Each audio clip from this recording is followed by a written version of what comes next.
బోధనా పద్ధతులకు సంబంధించినటువంటి కొన్ని ఇంపార్టెంట్ కాన్సెప్ట్ మ్యాప్స్ అన్నీ కూడా రివిజన్ పర్పస్కి ఉపయోగపడతాయి.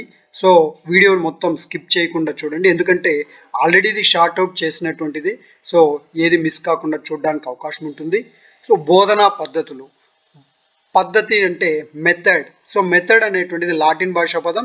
దీని యొక్క అర్థం పథం లేదా మార్గం అని చెప్పచ్చు. నెక్స్ట్ ఫస్ట్ ఆగమన పద్ధతి తీసుకున్నట్లయితే దీన్ని ప్రవేశపెట్టినది బేకన్ కాగా ప్రచారం చేసినటువంటిది పెస్టాలజీ అని చెప్పవచ్చు. సో ఇందులో ఉన్నటువంటి ప్రధానమైనటువంటి సూత్రాలు తీసుకున్నట్లయితే మూర్తం నుండి అమూర్తం, ప్రత్యేకాంశం నుండి సాధారణీకరణం, ఉదాహరణల నుండి సాధారణీకరణం, పరిశీలనాంశాల నుండి అనుమితి లేదా అనుమేయం రాబట్టడం.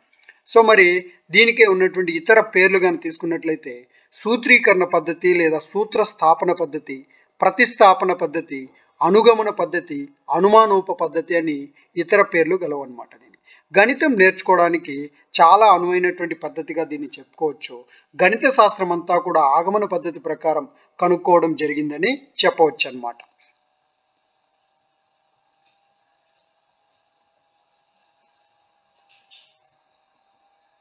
అండ్ నెక్స్ట్ నిగమన పద్ధతి. సో అరిస్టాటిల్ తర్కశాస్త్రం ప్రకారం దీన్ని వివరించవచ్చు.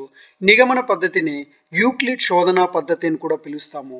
దీన్ని ప్రచారం చేసినటువంటి వ్యక్తి కొమినియస్ అని చెప్పవచ్చు. ఇందులో ఇమిడి ఉన్నటువంటి సూత్రాలు తీసుకున్నట్లయితే సో ఎగ్జాక్ట్లీ ఆగమన పద్ధతికి ఆపోజిట్గా ఉంటుందన్నమాట. అమూర్తం నుండి మూర్తం, సాధారణీకరణం నుండి ప్రత్యేకాంశం, సాధారణీకరణం నుండి ఉదాహరణలు రాబట్టడం. అండ్ దెన్ దీనికి ఉన్నటువంటి ఇతర పేర్లు కనుక తీసుకున్నట్లయితే సూత్ర ప్రయోగ పద్ధతి అంటాము. ఒక సూత్రం నుండి మరొక సూత్రాన్ని రాబట్టడానికి ఉపయోగపడుతుంది. ఒక సిద్ధాంతం నుండి మరొక సిద్ధాంతం రాబట్టడానికి కూడా ఈ నిగమన పద్ధతి ఉపయోగపడుతుంది అన్నమాట.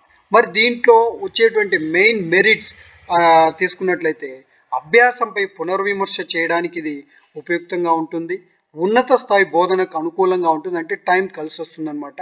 అభ్యాసం, ఆవర్తనం, అనుబంధ కార్యక్రమాలకు అవకాశంగా ఉంటుంది. స్మృతికి ఎక్కువ ప్రాధాన్యతనిస్తుందని చెప్పచ్చు అనమాట. అండ్ నెక్స్ట్ ఆగమన నిగమన పద్ధతుల సమన్వయం చేయాలని చెప్పేసి చార్లెస్ డార్విన్ అన్నటువంటి తత్వవేత్త చెప్పడం జరిగిందనమాట. విశ్లేషణ పద్ధతి, సంశ్లేషణ పద్ధతి. ఇందులో విశ్లేషణ పద్ధతికి సంబంధించి థార్న్డైక్ ఇచ్చినటువంటి డెఫినేషన్ కానీ తీసుకున్నట్లయితే మానవ మేధస్సు యొక్క అత్యున్నత ప్రజ్ఞా నిష్పాదన విశ్లేషణ అని పేర్కొనడం జరిగింది.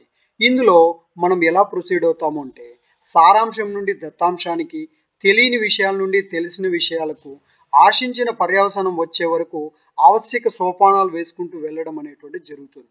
అంటే ఇక్కడ మనము పి అనేటువంటిది తీసుకురావాలంటే ఆర్తో స్టార్ట్ చేసి క్యూ దగ్గరికి వస్తాం, క్యూ నుండి పి రావడం అనేటువంటిది జరుగుతుంది అనమాట.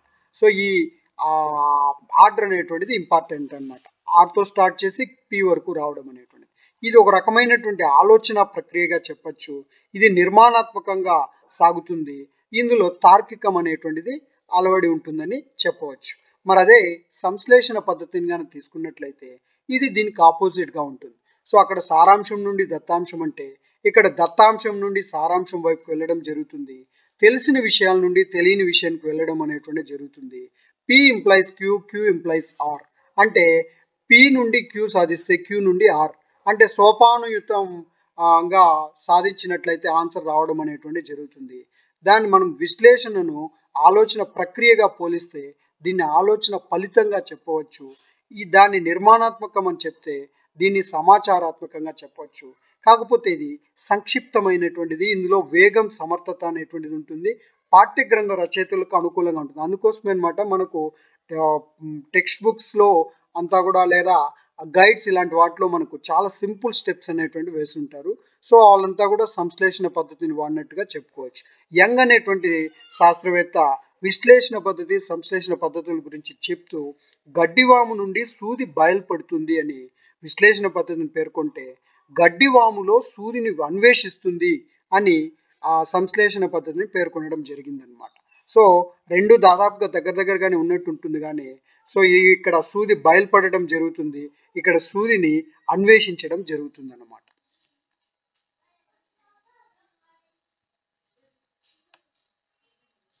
అండ్ నెక్స్ట్ అన్వేషణ పద్ధతి. సో హ్యూరిస్ అన్నటువంటి గ్రీకు భాష పదం నుండి పుట్టిందని చెప్పచ్చు.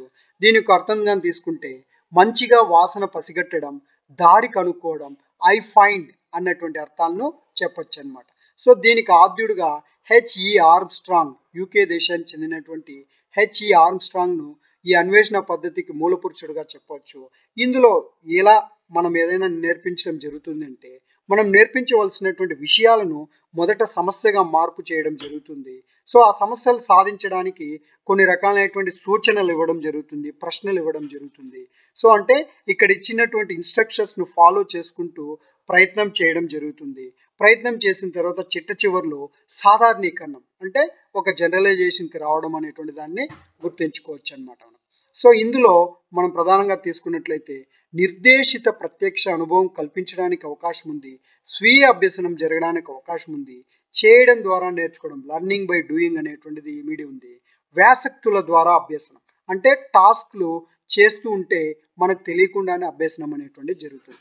ఫర్ ఎగ్జాంపుల్ దీర్ఘ చతురస్రం యొక్క చుట్టుకొలత తెలుసుకోవడం కానీ, దాని యొక్క లక్షణాలు తెలుసుకోవడానికి కానీ మనం దీర్ఘ చతురస్రానికి సంబంధించినటువంటి సమస్యగా మార్చి ఇచ్చినట్లయితే దాన్ని అన్వేషణ పద్ధతి ద్వారా నేర్చుకోవడానికి అవకాశం ఉంటుందన్నమాట.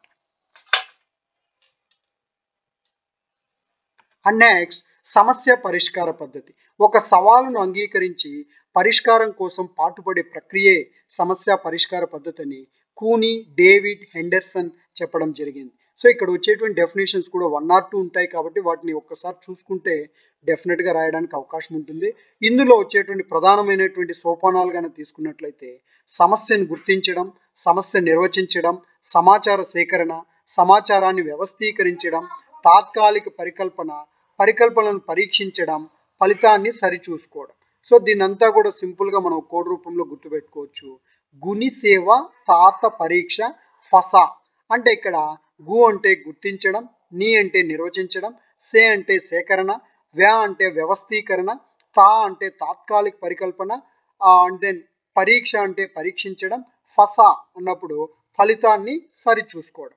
సో ఇలాంటి కోడ్స్ అనేటువంటివి డెఫినెట్గా మనకు ఒక రకమైనటువంటి కాన్ఫిడెన్స్ ఇస్తుంది. అదేవిధంగా ఈజీగా మిస్టేక్ చేయకుండా మనం రాయడానికి అవకాశం ఉంటుంది. మరి ఇందులో మనం అనుసరించేటువంటి వివిధ రకాలైనటువంటి వ్యూహాలు గాన తీసుకున్నట్లయితే పునః ప్రవచన పద్ధతి అంటే ఇచ్చినటువంటి సమస్యను సొంత మాటల్లో రాయడం, విశ్లేషణ పద్ధతి అంటే విడగొట్టడం, సాదృశ్యాల పద్ధతి అంటే ఒక సమస్యను పోలిన ఇంకొక తేలికైన సమస్యను ఇవ్వడం ద్వారా అతనిలో మనం చేయించడం అనేటువంటి జరుగుతుంది.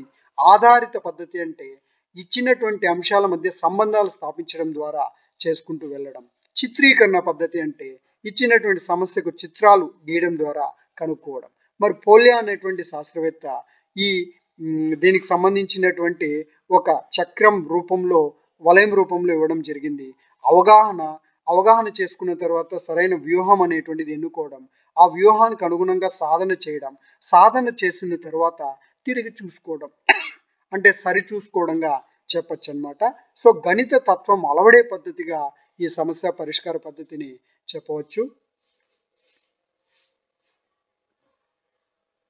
అండ్ నెక్స్ట్ క్రీడా పద్ధతి. సో ఇందులో ముఖ్యంగా మనకు 2 రకాలైనటువంటి పద్ధతులు చూడొచ్చు. ఫ్రెడరిక్ ఫ్రోబెల్, జర్మనీకి చెందినటువంటి ఫ్రెడరిక్ ఫ్రోబెల్ అనేటువంటి శాస్త్రవేత్త కిండర్ గార్డెన్ పద్ధతిని ప్రవేశపెట్టారు.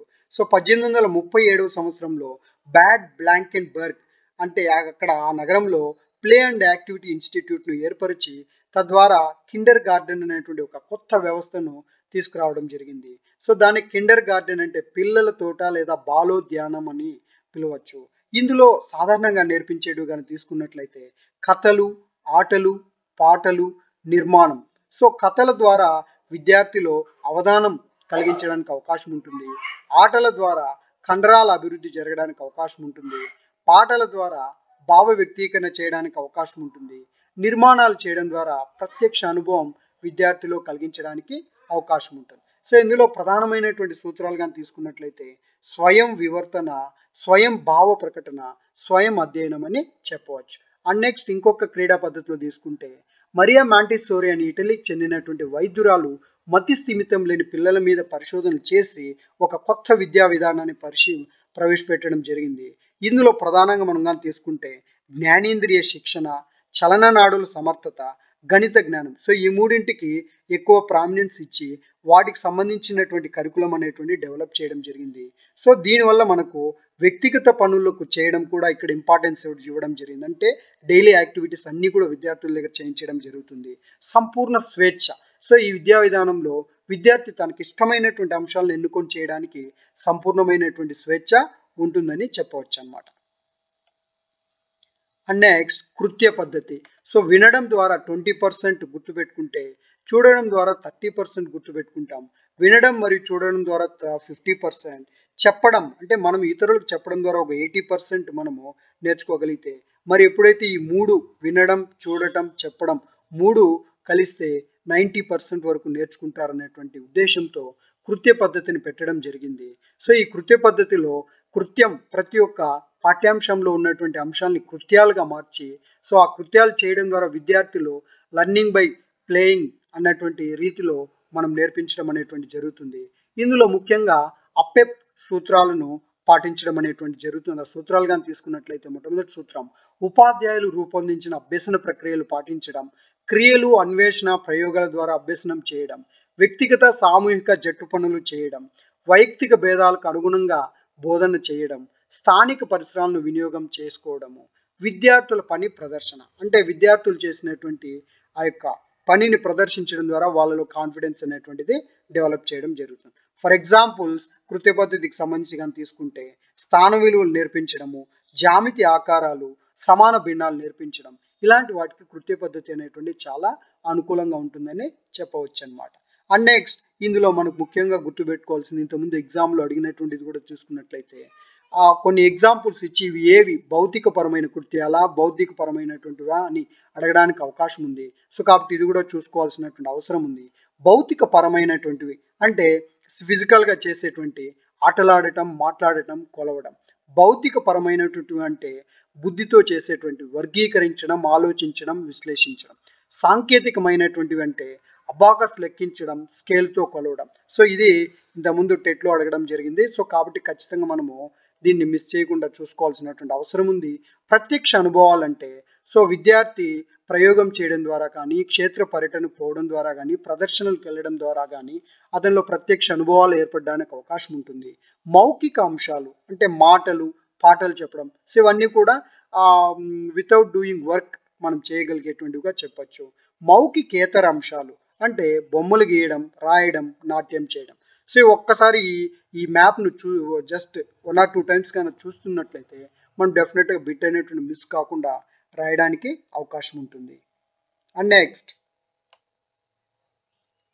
ప్రకల్పన పద్ధతి. సో ఈ ప్రకల్పన పద్ధతి అనేటువంటిది గణితంలో వస్తుంది, సైన్స్లో వస్తుంది, సోషల్లో వస్తుంది.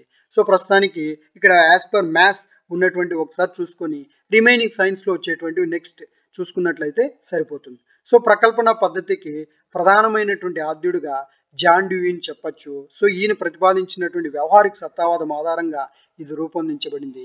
దీన్ని ప్రవేశపెట్టినది కిల్ ప్యాట్రిక్ కాగా అభివృద్ధి పరిచినది జేజే స్టీవెన్సన్ అని చెప్పవచ్చు. యాజ్ పర్ మ్యాథ్స్ అకాడమీ మనకు ఉన్నటువంటి డేటా అనమాట. ఇది సైన్స్లో కాస్త డిఫరెంట్గా ఉంది. సో ఆ సబ్జెక్ట్లో అడిగినప్పుడు ఆ విధంగా రాసుకుంటే సరిపోతుంది. సో డెఫినేషన్స్ పార్ట్ తీసుకున్నట్లయితే సమస్యలతో కూడిన పనిని సహజ పరిస్థితుల్లో జయప్రదం చేయడము అని ఆర్మ్స్ట్రాంగ్ పేర్కొనడం జరిగింది. సో ఇక్కడ కీవర్డ్స్ మాత్రం గుర్తుపెట్టుకుంటే కూడా ఇది రాయడానికి అవకాశం ఉంటుంది. సో జయప్రదం వచ్చిందంటే ఆర్మ్స్ట్రాంగ్ అని గుర్తుపెట్టుకోవచ్చు. సహజ పరిసరాలలో హృదయపూర్వక ప్రయోజనాత్మక వ్యాసక్తి అని కిల్ ప్యాట్రిక్ పేర్కొనడం జరిగింది. సో హృదయపూర్వక వచ్చిందంటే కిల్ ప్యాట్రిక్ అని గుర్తుపెట్టుకోవచ్చు. అనువైన సహజ పరిసరాలలో చేసేటువంటి సమస్యాయుత వ్యాసక్తి అని జేజే స్టీవెన్సన్ పేర్కొనడం జరిగింది.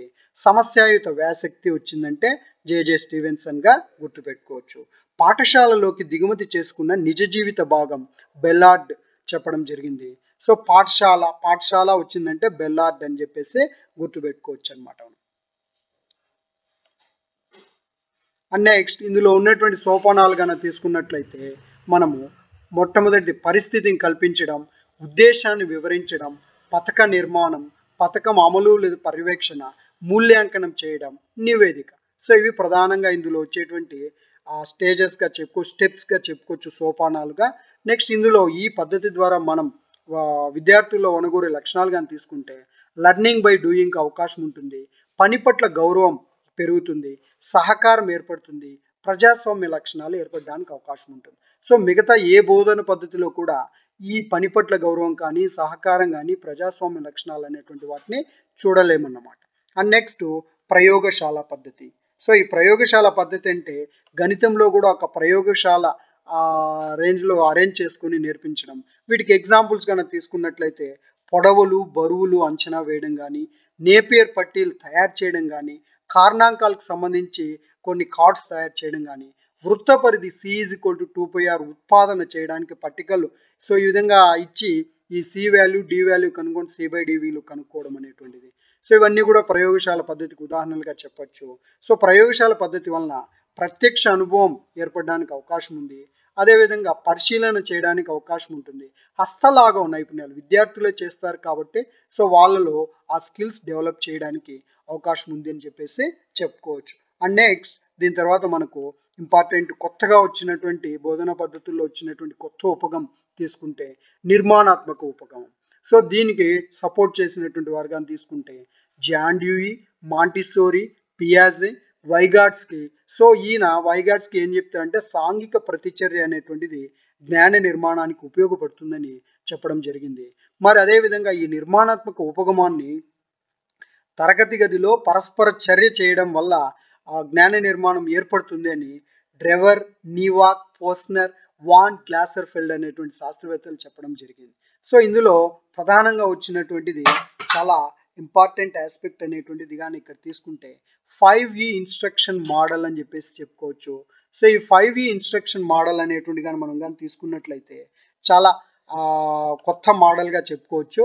ఇందులో 5E ఇన్స్ట్రక్షన్ మోడల్లో 5E's అనేటువంటివి ఏం తెలియజేస్తాయి అనేటువంటి కానీ తీసుకున్నట్లయితే ఫస్ట్ ఈ ఎంగేజ్ పూర్వ జ్ఞానాన్ని పరీక్షించడాన్ని ఎంగేజ్గా చెప్పుకోవచ్చు.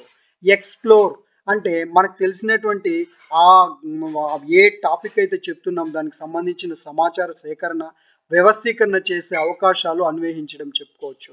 ఎక్స్ప్లెయిన్ అంటే మనకు తెలిసి నెక్స్ట్ కాన్సెప్ట్ అనేటువంటిది ఎక్స్ప్లెయిన్ చేయడం అనేటువంటిది జరుగుతుంది అనమాట. ఎలాబొరేట్ భావనల అవగాహన విస్తృతి పెరిగేలా బోధన అంటే ఇప్పుడు ఇక్కడ కాన్సెప్ట్ అర్థమైపోయిందంటే ఇంకా దాని గురించి ఇంకాస్త ఎక్కువ లోతుగా అవగాహన చేసుకోవడంగా చెప్పచ్చు. దాని తర్వాత చిట్ట చివరి సోపానము ఎవాల్యుయేషన్. అభ్యాసకులు స్వీయ అవగాహన చేసుకోవడానికి అవకాశం ఉంటుంది. ఉపాధ్యాయులు విద్యార్థులు ఎంతవరకు అవగాహన చేసుకున్నారు అన్నటువంటిది తెలుసుకోవడానికి కూడా ఉపయోగపడుతుంది. సో ఈ 5E ఈ ఆర్డర్ అనేటువంటిది కూడా గుర్తుపెట్టుకోవాల్సినటువంటి అవసరం ఉంది. దీన్ని ఒక చిన్న కోడ్ రూపంలో కానీ తీసుకుంటే మనము గేజ్, ఫ్లోర్, ప్లెయిన్, ఎలా, ఎవా అని గుర్తుపెట్టుకోవచ్చు. మళ్ళీ ఒకసారి చూడండి, గేజ్, ఫ్లోర్, ప్లెయిన్, ఎలా, ఎవా అన్నటువంటి దీంతో కోడ్ రూపంలో మనము గుర్తుపెట్టుకోవడానికి చాలా ఈజీగా ఉంటుంది. అండ్ దెన్ రాయడానికి కూడా అవకాశం ఉంది. ఒక్కొక్క స్టేజ్కి ఉన్నటువంటి డిఫరెన్సెస్ కూడా గుర్తుపెట్టుకోవాల్సినటువంటి అవసరం ఉంది. ఎంగేజ్ అంటే ఏం చేస్తాం, ఎక్స్ప్లోర్ అంటే ఏం చేస్తాం, ఎక్స్ప్లెయిన్. ఇందులో ఎవాల్యుయేషన్ అనేటువంటిది ఈజీగా గుర్తుపెట్టచ్చు, ఎక్స్ప్లెయిన్ అనేటువంటిది ఈజీగా గుర్తుపట్టచ్చు. బట్ అదే ఈ ఎంగేజ్, ఎక్స్ప్లోర్ ఇవి రెండింటిని కాస్త చూసుకున్నట్లయితే డెఫినెట్గా మనము ఈ బిట్టుపోకుండా రాసుకోవడానికి అవకాశం ఉంటుంది అనమాట. నెక్స్ట్ ఇవి కాకుండా మనకు సహకార అభ్యసనం అండ్ దెన్ సహయోగ అభ్యసనం, కొలాబొరేటివ్ లెర్నింగ్, రెసిప్రోకల్ టీచింగ్ అనేటువంటివి వైగాట్స్కి ప్రవేశపెట్టినటువంటి ముఖ్యమైనటువంటి భావనలుగా చెప్పుకోవచ్చు అనమాట. సో ఈ రెండింటిలో కూడా మనము విద్యార్థులు జట్లుగా చేసి వాళ్ళలో విద్య అనేటువంటిది నేర్పించడం అనేటువంటిది జరుగుతుంది. సో ఇంకా మిగిలినటువంటివి మనం నెక్స్ట్ వీడియోలో చెప్పుకోవడానికి ప్రయత్నం చేద్దాము. సో ఫస్ట్ టైం చూస్తున్నట్లయితే సబ్స్క్రైబ్ చేసుకోండి అండ్ దెన్ ఖచ్చితంగా మీకు ఎగ్జామ్ పాయింట్ ఆఫ్ వ్యూ ఉపయోగపడుతుంది. షేర్ చేయడానికి ప్రయత్నం చేయండి, ఖచ్చితంగా లైక్ చేయండి.